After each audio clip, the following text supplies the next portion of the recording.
Website में जब भी हम यूज़र से कोई डाटा कलेक्ट करना चाह रहे हैं तो उसके लिए हम कोई ना कोई फॉर्म यूज़ करते हैं। तो उसके लिए हमें एचटीएमएल फॉर्म्स के डिफरेंट टैग्स प्रोवाइड करता है। तो चलिए ये उन्हें एक्सप्लोर करते हैं। फर्स्ट ऑफ ऑल सबसे पहले हम एक फॉर्म का टैग लेते हैं जो just like a rapper behave करता है, जिसमें एक एक्शन एट्रीब्यूट आता है जिसे अभी हम रिमूव कर रहे हैं यहाँ पे। सो ये जो फॉर्म का टैग है जस्ट लाइक अ रैपर है, कोई इसका आप इम्पैक्ट नहीं दिखेंगे। ये फॉर्म को सबमिट करने के लिए या फील्ड्स को एक ग्रुप बनाने के लिए आप यूज़ कर रहे होंगे। लेट्स सपोज कि हम एक साइन अप फॉर्म बनाना चाह रहे हैं। उसके लिए यहाँ पे हम पहले एक हेडिंग डिफाइन करते हैं H2 में साइन अप।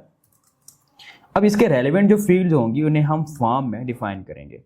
हर फील्ड का एक लेबल होगा, तो लेबल डिफाइन करने के लिए HTML हमें लेबल का टैग देता है और साथ में एक फॉर का एट्रीब्यूट होगा। लेबल में जैसे हम कहते हैं कि यूज़र से हम उसका फर्स्ट नेम पूछना चाह रहे हैं, तो फर्स्ट नेम यहाँ लेबल में डिफाइन करते हैं। इसी के साथ उससे यूज़र से डाटा लेने के लिए एक इनपुट लेंगे, तो इनपुट के लिए हमें एक इनपुट का टैग प्रोवाइड करता है, जिसकी बाय डिफ़ॉल्ट जो टाइप है वहाँ पे टेक्स्ट आती है। टेक्स्ट मतलब उसमें कुछ भी टाइप कर सकता है। इसमें अल्फ़ाबेट्स हो सकते हैं, न्यूमेरिक हमारे कैरेक्टर्स हो सकते हैं, या कोई भी स्पेशल कैरेक्टर हो सकता है। तो टेक्स्ट के अंदर कुछ भी हमारे पास में लिख सकता है। साथ में हम यहाँ पे एक आईडी डिफाइन करेंगे। आईडी में कि हम मेक श्योर कर सकते हैं कि लिंक करने के लिए कौन सा लेबल किस इनपुट के लिए यूज़ हो रहा है। जस्ट लाइक यहाँ पे मैं लेबल के अंदर फर्स्ट नेम डिफाइन करता हूँ और यही यहाँ पे इस आईडी को पास कर दूंगा, जो कि लिंक करेगा कि ये दोनों इस चीज़ के लिए यहाँ पे बने हुए हैं। ओके, अभी फाइल को हम सेव करते हैं। सेव करने के बाद ब्राउज़र पे आते हैं और यहाँ पे आके रिफ्रेश करते हैं तो आपको एक इनपुट दिखाई देती है, जहाँ पे यूज़र कुछ भी टाइप कर सकता है और इसमें एक लेबल हमें फर्स्ट नेम दिखाई दे रहा है। सो इसी के साथ हम यहाँ पे कोई प्लेस होल्डर टाइप चीज़ जस्ट लाइक का यूज़र को दिखाना चाहें कि यहाँ पे टाइप क्या करना है, तो हमें प्लेस होल्डर एट्रीब्यूट का यूज़ करना होगा। मैं यहाँ पे कहता हूँ कि इंटर फर्स्ट नेम। कोड को सेव करते हैं और अभी आके रिफ्रेश करेंगे तो हमें यहाँ पे एक प्लेस होल्डर टेक्स्ट दिखाई दे रहा है, जिसमें यूज़र को क्लियर मैसेज कन्वे हो रहा है कि यहाँ पे उसने फर्स्ट नेम टाइप करना होगा। ऐसे ही यहाँ पे हम नेक्स्ट चलते हैं। इसी को हम कॉपी करेंगे। कॉपी करने के बाद यहाँ पे सेकंड नेम और यहाँ भी मैसेज अपना अपडेट करते हैं सेकंड, और ऐसे ही यहाँ पे ये भी हो जाएगा अपडेट सेकंड नेम। इसी को कॉपी करके यहाँ पे हम पास कर रहे हैं। अभी पेज को रिफ्रेश करते हैं तो ये सारे टैग्स इनलाइन हैं, इसीलिए हमें सेम लाइन में दिखाई दे रहे हैं। तो यहाँ पे लाइन को ब्रेक करेंगे। लाइन ब्रेक करने के लिए HTML हमें BR का टैग प्रोवाइड करता है। सो अभी दोबारा रिफ्रेश करते हैं अगेन, तो ये यहाँ पे नेक्स्ट लाइन पे हमारे पास कंटेंट दिखा रहा होगा। इसी के साथ अब नेक्स्ट हमने कोई यूजर से उसका ईमेल लेना है, तो यहाँ पे ईमेल के लिए अगेन हमें एक लेबल डिफाइन करना होगा, जिसमें हम उसका फॉर ईमेल ले देते हैं ईमेल यूजर, और यहाँ पे लेबल उसका ईमेल डिफाइन कर देते हैं। ऐसे यहाँ पे एक इनपुट का टैग लेंगे। अब यहाँ पे हम यूज़र से ईमेल लेने के लिए उसकी टाइप भी ईमेल रख सकते हैं। तो हमारे पास बहुत सारी टाइप्स हैं यूज़र के, जिन्हें हम एक्सप्लोर करते हैं। अभी इसकी टाइप ईमेल है तो इसके लिए ईमेल यहाँ पे डिफाइन करते हैं। सो नेम अभी हमें नहीं चाहिए और जस्ट एक आईडी में हम ईमेल यूज़र जो हमने फॉर्म में डिफाइन किया वो यहाँ पे डिफाइन करते हैं। साथ में एक प्लेस होल्डर जिसमें हम कह सकते हैं कि इंटर योर ईमेल।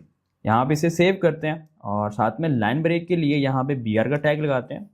पेज को रिफ्रेश करते हैं यहाँ पे, तो हमें यूज़र की एक फर्स्ट नेम लास्ट नेम जिसे कह सकते हैं आप, और ईमेल के लिए हमें इनपुट्स प्रोवाइड कर रहा है।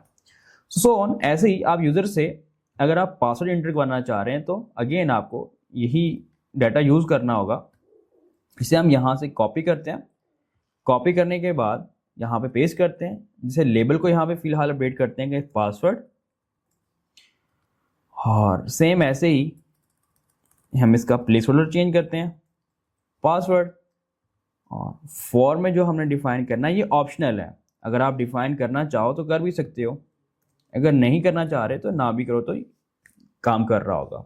इसकी टाइप जो है हमें पासवर्ड रखनी होगी, क्योंकि पासवर्ड की जो बाय डिफ़ॉल्ट है हम उसमें कुछ भी टाइप करते हैं तो यूज़र को वो दिखाई नहीं देता। यहाँ पे एक C का आइकन होगा जो कि जावास्क्रिप्ट की फंक्शनैलिटी से चीज़ों को टॉगल कर रहा होगा, जिसमें हम इसकी टाइप को टॉगल करेंगे तो हम इसके टेक्स्ट को भी देख सकते हैं। तो अगर हम यूजर से कोई पासवर्ड एंटर करना चाह रहे हैं तो उसकी टाइप पासवर्ड रखेंगे। अब इस फॉर्म को सबमिट करवाने के लिए हमें कोई ना कोई बटन लेना होगा। तो यहाँ पे हम HTML करेगा बटन का टैग प्रोवाइड कर रहा होगा, जिसमें हम सबमिट करके टेक्स्ट रखते हैं यहाँ पे इसकी टाइप डिफाइन करेंगे, टाइप इसकी सबमिट रख देंगे।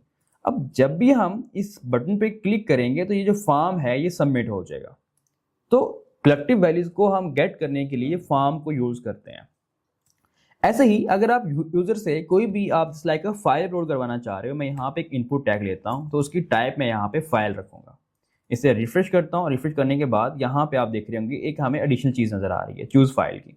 जैसे इसमें हम क्लिक करते हैं तो हमारे सिस्टम डायरेक्टरी की जो फाइल जो हमारी डायरेक्टरीज हैं वो ओपन करके दिखा देगा, जिसमें से हम कोई भी डायरेक्टरी यहाँ से सिलेक्ट करके कोई भी फाइल चूज कर सकते हैं। जैसे कि मैं यहाँ पे जस्ट ये भी क्लिक करता हूँ तो ये फाइल इसने चूज कर ली, इसमें यहाँ पे इसका नाम दिखाई दे रहा है। लेट्स सपोज अगर आप यूजर से कोई कलर वगैरह चूज करवाना चाह रहे हैं कोई प्रेफरेंस की बेसिस पे, तो आप उसकी जो टाइप है इसको यहाँ पे कलर डिफाइन कर देंगे। अभी हम रिफ्रेश करते हैं तो यहाँ पे आपको एक कलर की तरह एक बॉक्स नजर आ रहा है, जिसके क्लिक करने पे एक कलर्स का यहाँ पे आपको ऑप्शन दिखाई देगा, जिसमें वैल्यूज जो हैं RGB के साथ बन रही होंगी। R फॉर हमारा क्या होगा red, G for green, B for blue. तो ये 3 मेजर कलर्स हैं जिनसे हमारे इनके कम्बिनेशन से बाकी सब कलर्स हम डिफाइन कर रहे होते हैं। तो नेक्स्ट ऐसे ही हम एक और इनपुट फील्ड उसकी टाइप को डिफाइन करते हैं। अगर आपने कोई इनपुट है उसका टाइप जो है वो चेक बॉक्स रखी है, जस्ट लाइक कि आप यूजर से सिलेक्ट करवाना चाह रहे हो कि कोई मल्टीपल चॉइस ऑप्शंस हैं, उनमें से कोई एक चूज करना है, तो उसके लिए आपको चेक बॉक्स की हेल्प लेनी पड़ती है या रेडियो बटन। तो यहाँ पे कोई इस तरह से आपने कोई यूजर से कोई ऑप्शनल चीज सेलेक्ट करवानी है तो उसकी आप इनपुट डिफाइन करोगे, उसकी टाइप चेंज कर दोगे तो चेक बॉक्स की टाइप वहाँ पे एक चेक बॉक्स दिखा रहा होगा। सो ऑन ऐसे ही जस्ट लाइक अगर आप एक यूजर से कोई डेट सेलेक्ट करवाना चाह रहे हो, लाइक डेट ऑफ बर्थ क्या है, तो इसकी आप टाइप यहाँ पे डेट डिफाइन कर दोगे।